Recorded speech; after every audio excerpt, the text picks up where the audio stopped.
So on this Dare to Say episode, I'm talking about schooling, the streets of the 60s and 70s. And I'm really, really excited to introduce you to a brethren of mine. I haven't seen Kwaku for over 42 years, you were telling Well, me. we've known each other 42 years, but when did we leave school? 79? 79. 79. 79. Before you? I think just before 79. Yeah, well, I think we both left just before 79. Yeah, but we'll talk about tell that. the story. Black is the color of my skin. Black is the light. So Kwaku is a comedian extraordinaire, an Afrikaner, an educator, and deeply involved in the Pan-African Pan-African and reparations movement. Yeah. Activist. Activist. I'm an activist. Yeah. But I know that you can tell me who Kwaku Bonsu is more than I can. So who is Kwaku? Kwaku Bonsu is a very complex individual, but I'm the totality of my experiences over the years of my life. So what makes me is the people them that I've been interacting with over the many years, the different aspects of my life. Who I am today, I'm an activist. I'm somebody who knows that the only way to liberation is African unity, umoja, Kiswahili, umoja, and I fight fervently for that. The last 30 odd years of my life I spent working within the Pan-Africanist movement in terms of reparations, running a Pan-Africanist Saturday school for the last 34 years, as it goes. We're in our 34th cycle now. And we've churned out some very good students. And incidentally, our school, Nubia African Community Foundation School, is now run and chaired by one of our students.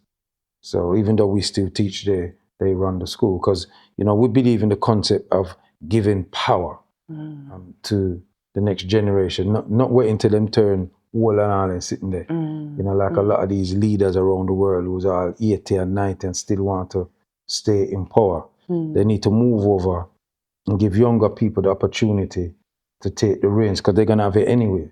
So it's better you get them early than you get them late, Hannibal won his first battle, when he was 19. And if people don't know, Hannibal is Hannibal Baraka of Carthage, the Empire of Carthage, So, we need to give our young people the opportunity to shine, but while still being there as elders to guide them. What I find really exciting and really heartwarming is the fact that my generation have grown into people who are movers and shakers.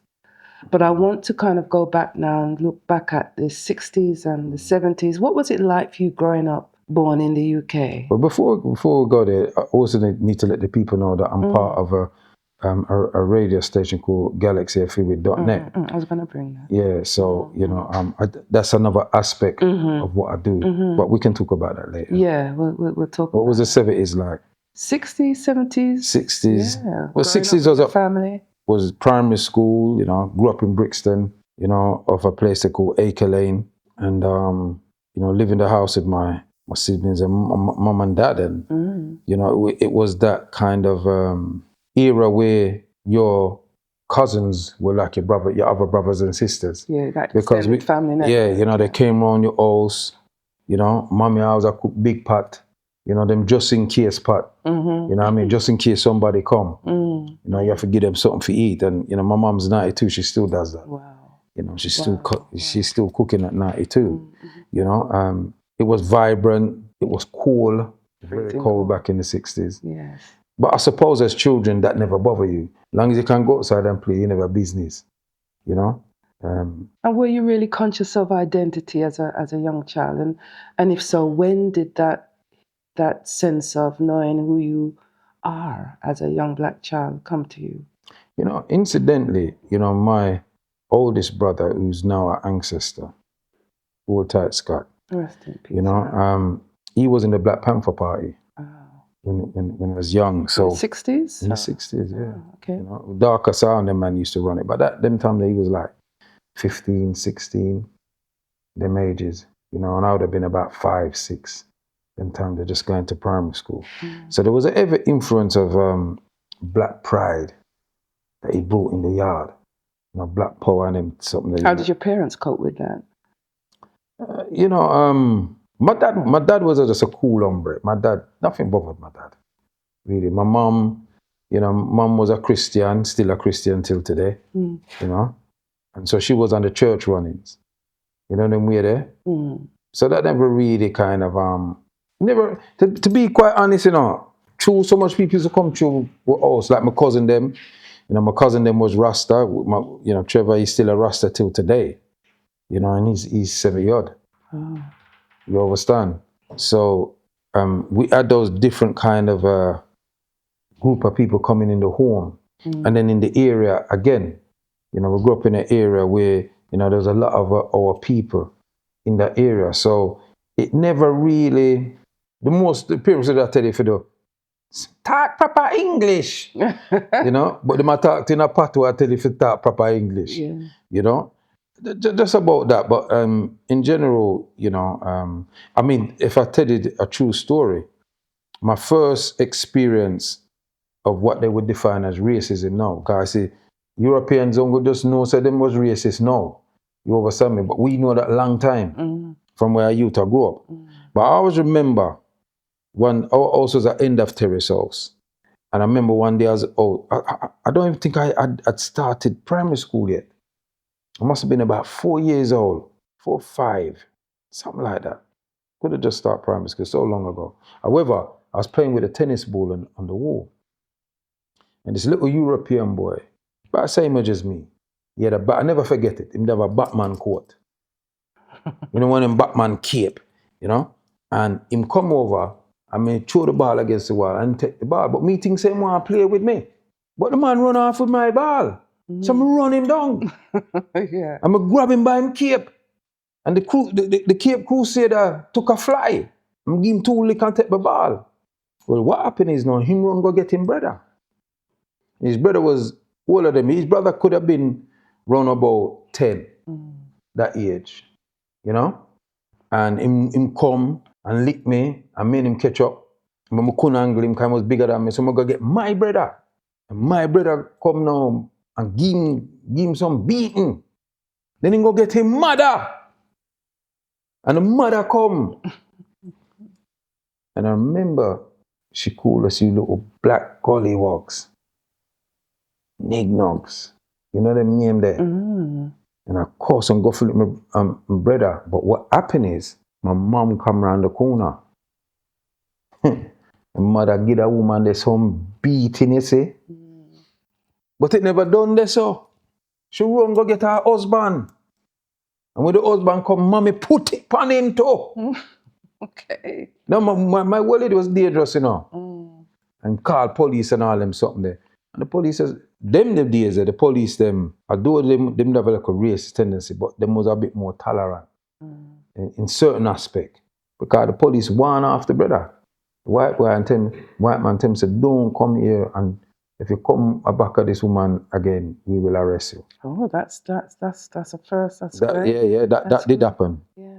Yeah, that did happen. I remember it clearly. But that was one of my first experience of racism. You know, I refer to in my memoir, Remember Brown Sugar, to the fact that growing up, we were schooled reading from Gollywog books, Yeah. Black Samba. Yeah, Black Our Samba. first reading words were Little Pickaninny and Samba ran up a tree.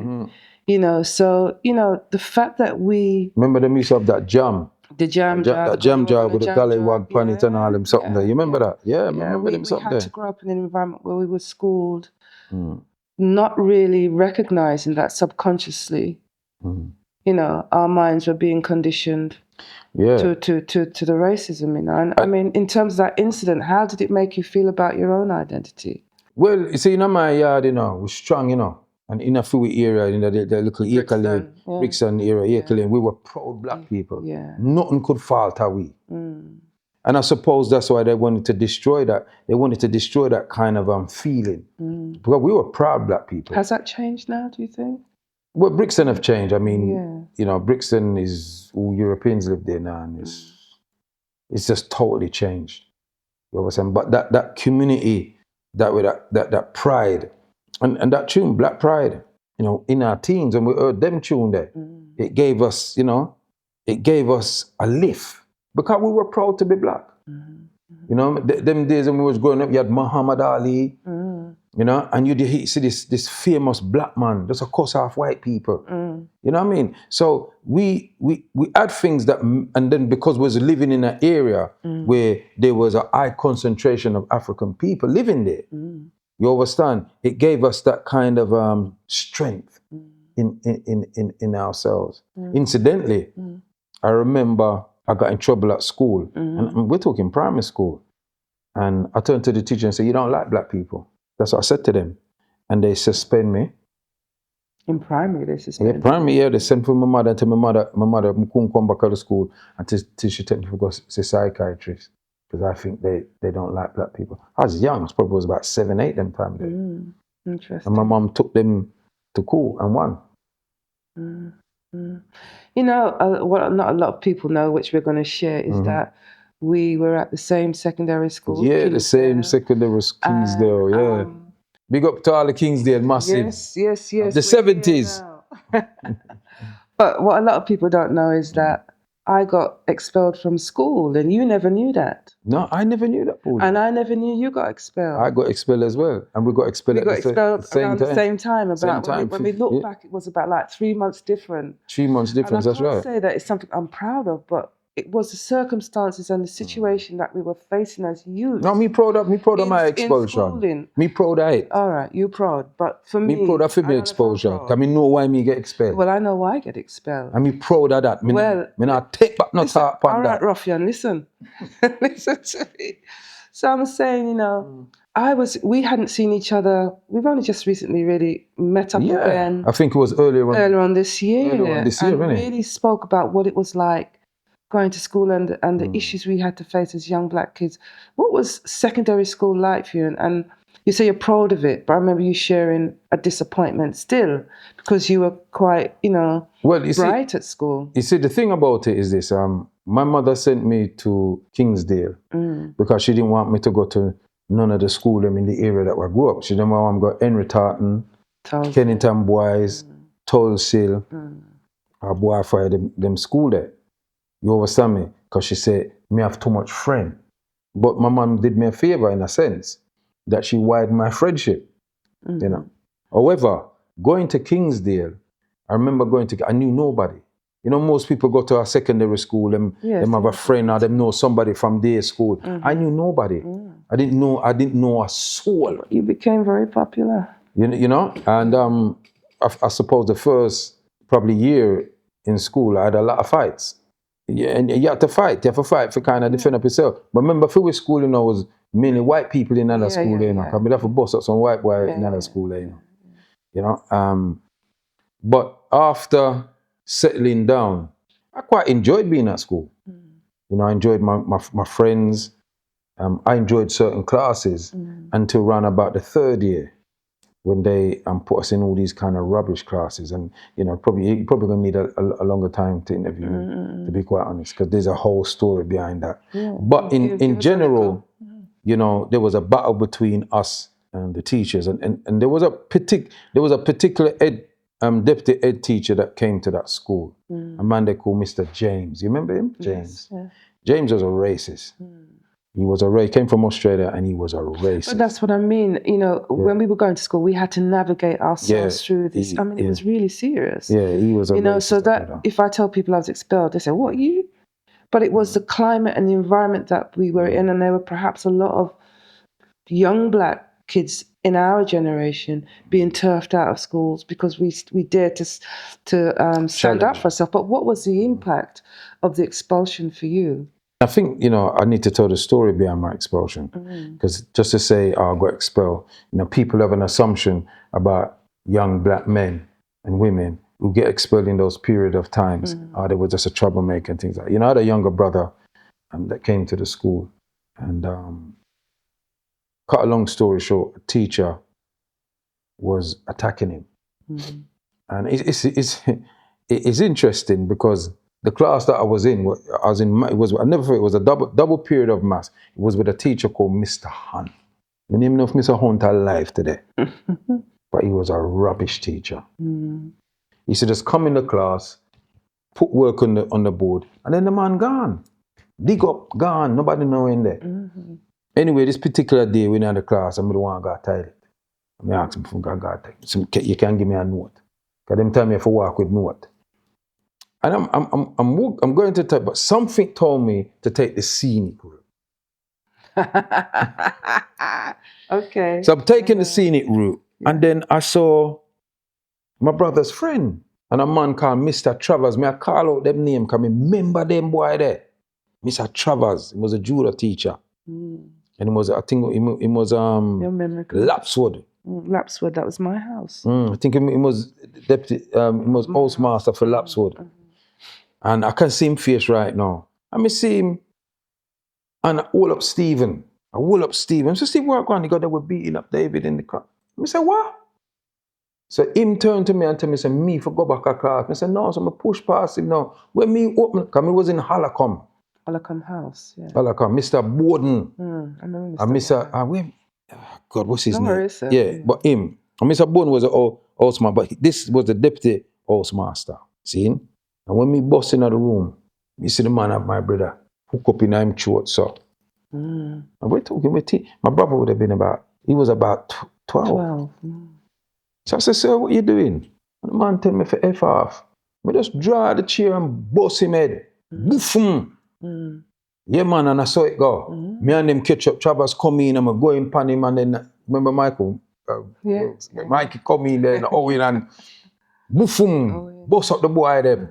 Yeah, man, I one great day that for me. I put it pan him, and I got expelled for that. You can read my book to find out why I got expelled. Yes, and that's the reason Yes. why I got expelled. But what was the impact of the expulsion on education? I went to college. I went to Brixton College, and then that expanded my friendship even more. You understand? Because I met some important people in my life at college. You see me just call my sister. I met her from college, and we've been friends ever since. You know, and I formed some very good relationships. You know, friendship, and went college. And the school didn't want me to go to college because they didn't want to lift the expulsion. And my mum had to take them to court for that. And she won that as well. Wow. You know what I mean? I went to Brixton College. Yeah. And then that expanded my friendship and things like that. So how did you socialize? What was life on the streets like, you know? Music? Brixton was vibrant, Paul. Yeah, you know that. Yeah. You live at Brixton. You didn't live at Brixton Hill. Yeah. I live at the bottom of the hill. Yeah. You know, but you know, Brixton was vibrant. Yeah. You just want to go Brixton every day. Yeah. And you meet with your friends, and there was music playing. You know, you're going at a market. There were so many record shops. Yes. You know, we had record shop on Bedford Road, Acre Lane. We had record shops all around Brixton. You know, we went youth club. Yeah. You know, there was a lot of youth clubs at the time. You know what I mean? So Brixton was vibrant, was exciting. We hang about with our brethren. Them. You know, you went to these different playgrounds. You went to and incidentally, and I'm hoping that some of you young African youth them is watching this. There was no way in London where other black people was that we was afraid to go. Nowhere. In fact, we enjoyed going to anywhere where other black people was. Uno can't go from Tulsa, Upper Tulsa to Bottom Tulsa. Complete madness. Those areas, there was no area from No go. West Norwood to Harlesden, to Darlston, to Tottenham, Birmingham, anywhere black people are there. And the dance are gone. We're there. You understand? And it grieves me now, Pauline, to see that our young people have postcodes. You know, they can't cross the road. You understand? That's division. And for me, that division has been carefully orchestrated. Because when we were younger, we were united. You know, you had skinheads and them kind of man, they run up and down, National Front, British We movement. had it hard. We had You it really understand? hard. And anyway, we see a black man I get rushed by, we ain't there. So what are the challenges then for us as a community, and particularly our youth, in this political climate now, do you think? Well, you know, there's so many challenges for our young people. You know, for example, you know, as somebody who teaches our children, I don't think that the curriculum wants to, and I don't use the word educate, because for me, what the education do is train you to be European. You understand? A black European. And I ain't no black European. I'm an African. You understand? And so in the school that I deal with and the other subsequent supplementary schools, we Africate our children in that we give them a sense of who they are, your origin, 'cause everything about origin, you know. You know, we never just come out England, so you understand me? We come to this country via the continent of Africa. Yeah. So from the continent of Africa to the Afrobean, I don't call it the Caribbean, I call it the Afrobean. And from the Afrobean, we end up here. You understand what I'm saying? And we have to tell our children that story. We have to let them know that we ended up in those places because we were kidnapped. Yeah. But you know, the sad thing is, though, is that in 1980, I spent some time in Nigeria. And I never forget having a conversation with some young youths who hadn't a clue where the Caribbean was, hadn't a clue that we were even stolen. They just could not make the mental connection. Do you think that has changed? Well, just to answer that, that was carefully orchestrated. That was a carefully orchestrated move. That's why they never know. But I need longer time to deal with that. But that has changed. I was just talking to the young people that you got in here, you know, about it. I mean, that's totally changed. I mean, with social media now, a lot of our young people globally, they're able to learn a bit more about their story. You know, we don't come just from enslavement camps and enslavement in ships. We had kingdoms, we had empires. We're the first people on the planet. There's no if, no buts, or maybes. That's archaeologically, scientifically, yeah, historically proven. And we can prove that via DNA, with all the DNA things. We're the oldest people on the planet. We're the first to read. We're the first to count. We're the first to travel. You know, there's no if, no buts, or maybe. And a lot of our young people, and even elder, don't know that story. Now you imagine knowing that story from you're 5 years old, 4 years old, 3 years old, knowing that you're the first people, you're the first to read. You know, you invented the stoplights. You invented the filament in the lights. You understand me? I say, you're the first to make road, build ship. You're the builders of great pyramids, great Zimbabwe. You understand me? I say, when you Africate a child about that, they grow with a sense of pride. You understand? When you tell them you're the first to create mathematics, you're the first to figure out mathematics, then them don't get afraid of maths and science and all them something there. You understand what I'm saying? And so for us, when we were growing up, we didn't get that opportunity. You understand? But I always remember going to, you remember Beng? They call it Caribou now. Yeah, it was a youth club. And I remember on a Wednesday night, the youth workers and the black youth workers, they used to put this big screen thing, and they show us clips of Malcolm X and Martin Luther King and them speeches, and you'd learn them things when you're young. And I'm talking about 14, those ages. Though you didn't take it all in, but it was impregnated in your mind. You understand what I'm saying to you? And then with the music that we were listening to at the time, it was quite revolutionary music. You understand? People like Walter Rodney, How Europe Underdeveloped Africa, that's Walter Rodney. You understand? With them kind of book there, you start read all them book there, you know, Destruction of the Black Civilization, Chancellor Williams, John G. Jackson, Sheikh Anta Diop. You start to Africate yourself, you know what I mean? But back to the music now that we was listening to, Burning Spear, Heptones, Johnny Clark and all them man there.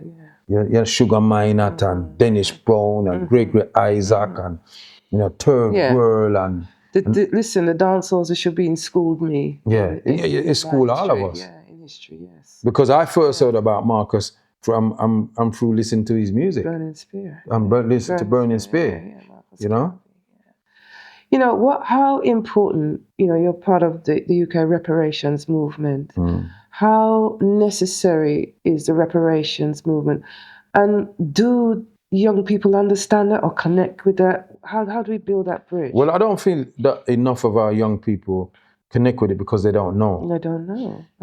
And we need the opportunity to speak to our young people. So we need, you got the Caribbean centers inside universities. We need to Africate our young people about reparations and what reparations actually mean. What is it? Reparations mean to repair the damage that was done.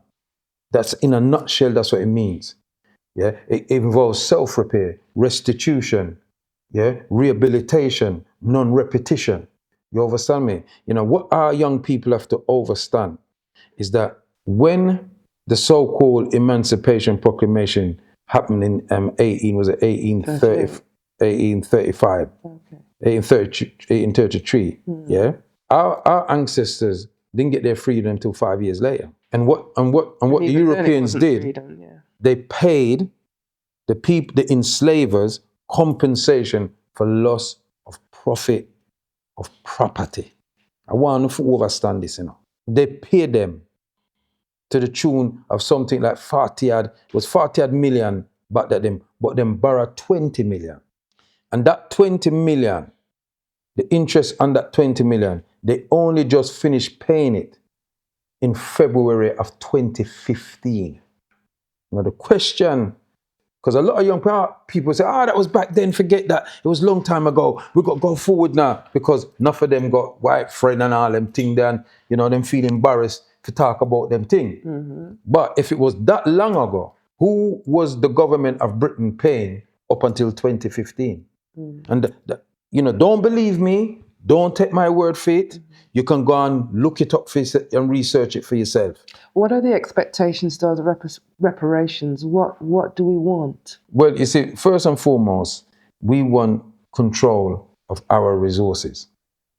You see, because the reparations movement from Britain here, the Africans here, we are on a global movement. It's a global movement. Reparation movement is a global movement. So it involves Africans here, Africans in the Caribbean, Africans on the continent, in the diaspora, etc. You understand? So the first thing that we want to claim is our lands. You understand what I'm saying to you? But we got stuff in their teethism, what them call museum. They got a lot of our artifacts. They got a lot of our ancestors, our actual ancestors' bones and skulls that they have in the museum, that they sell in their private collections. That's restitution.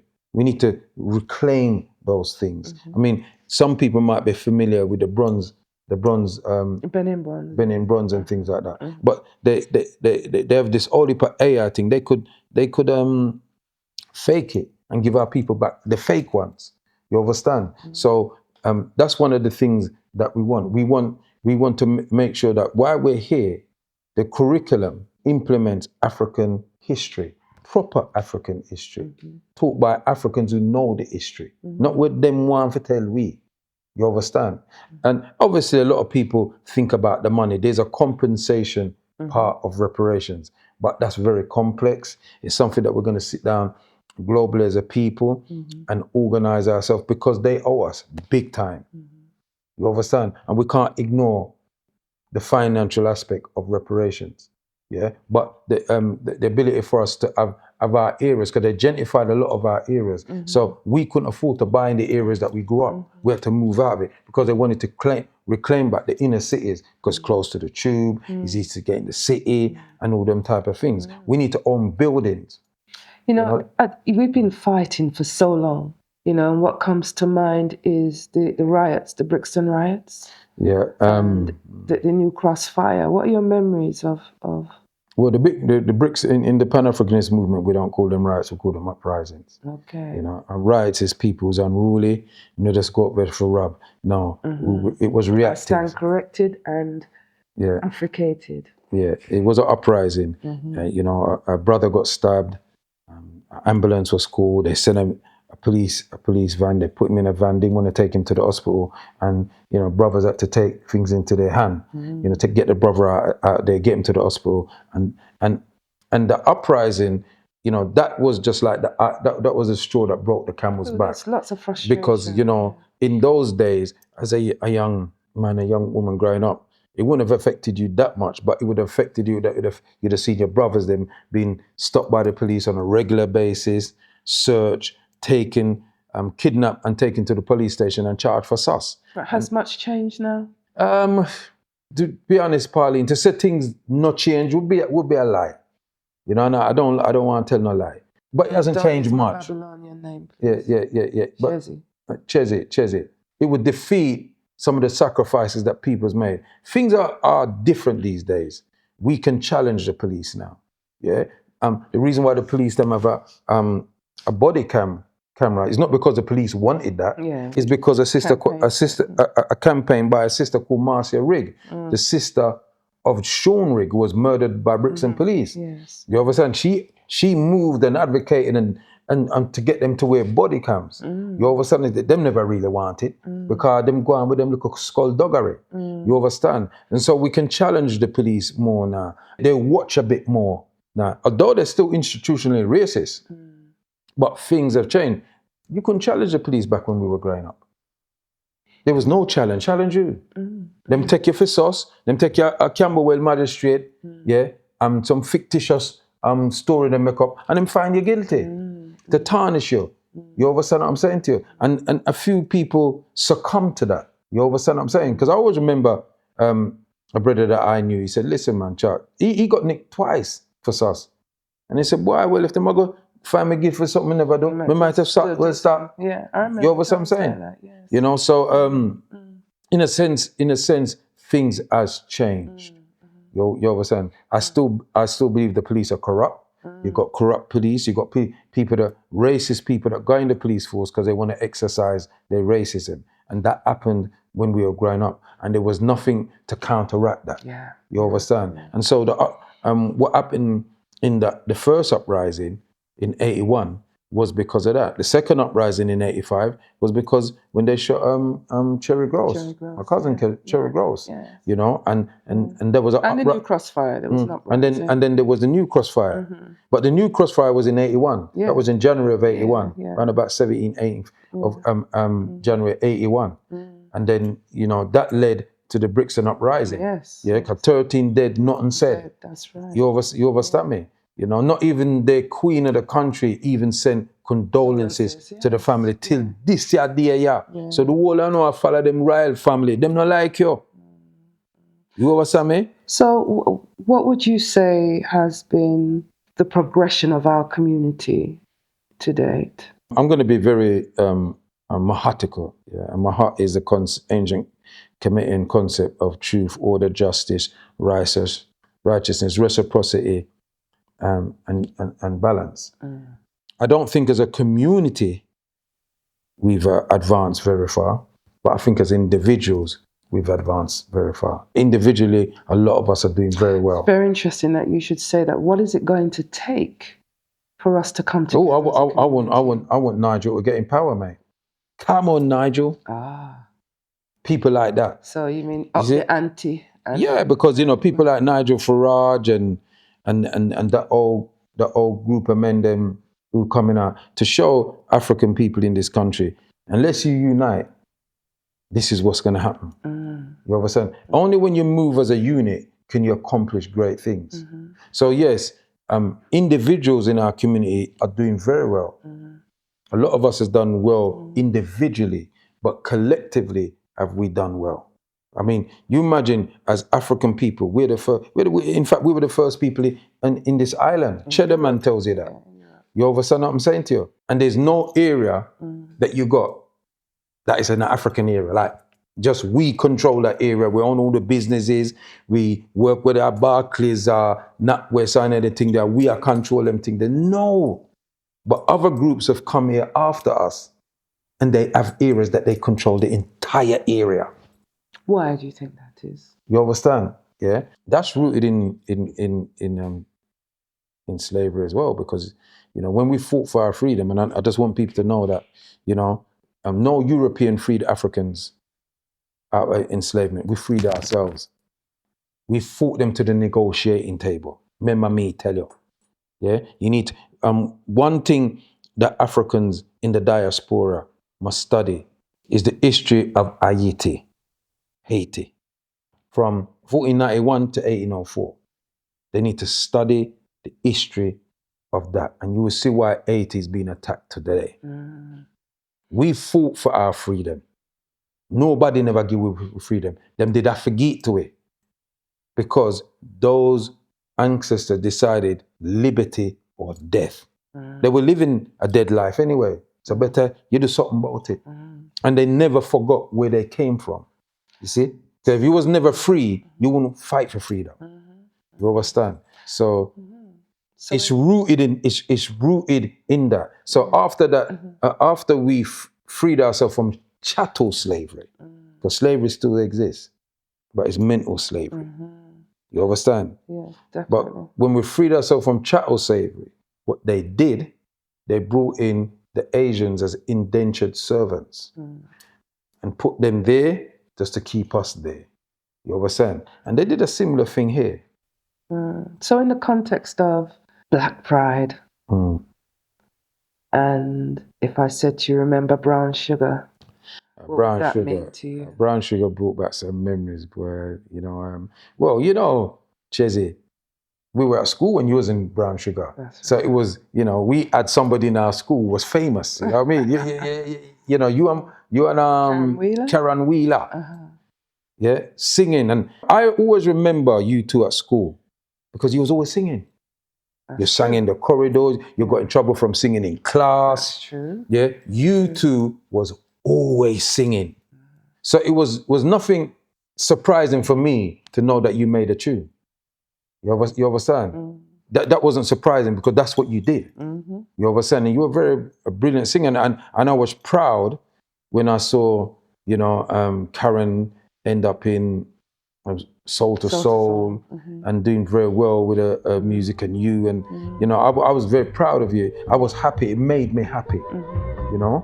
But I didn't see you again, really. I saw Karen a couple of times, but then, you know, after fame and all that type of stuff, and then our lives different, you know what I mean? You know, I didn't see you for a good 42 years. No, I known you 42 years. Okay. I didn't see you. It was about 39 years. You know, about 35 years or something like that. You know, but you know, the thing about it is that listening to those music and all those different genres of lovers rock, it was a different flex from the music that was coming out of Jamaica at the time, the reggae music. You know, it was more kind of Afromantic or Germantic. You know, because men are no romantic. Yes, because men are no romance. So men get romantic. You know? Okay, yeah. Finally though, I'm gonna have to stop you there. What would you dare to say in the context of our conversation? You know, the one thing I want to say, I'm proud of you, sis. Yeah, and it's an honor to even sit on a bench on a settee with you and have a reasoning with you. I'm proud of you. I'm proud. He's gonna make me cry. No, but I'm proud of you, you know, and it's nice to know. And I just want to send a big shout out to Navlet Williams, Navlet from school, and all our Kingsdale people. And I said that because Navlet is not 100%, you know what I mean? Yes. You know, we know that. You know, and it's nice that I haven't seen you for so much years and then buck you up again. And I hope that our friendship can continue and until our old age. You know, but you're doing good, and I'm proud of you. What I should take from this, anything that I've said, hopefully take it and do something with it. And I'm proud of you too. Yeah, Mahatotep. Blessings. Yes, blessings every time. Keep it up. And stick to her channel and, check her out. And she's a beautiful singer. Continue to sing, sis, because that's your gift. That's the gift that ancestors sent you with. Give that. Maybe we can do another interview another time. Yeah, for sure. Yeah? Mudu bafo. Maha Hotel.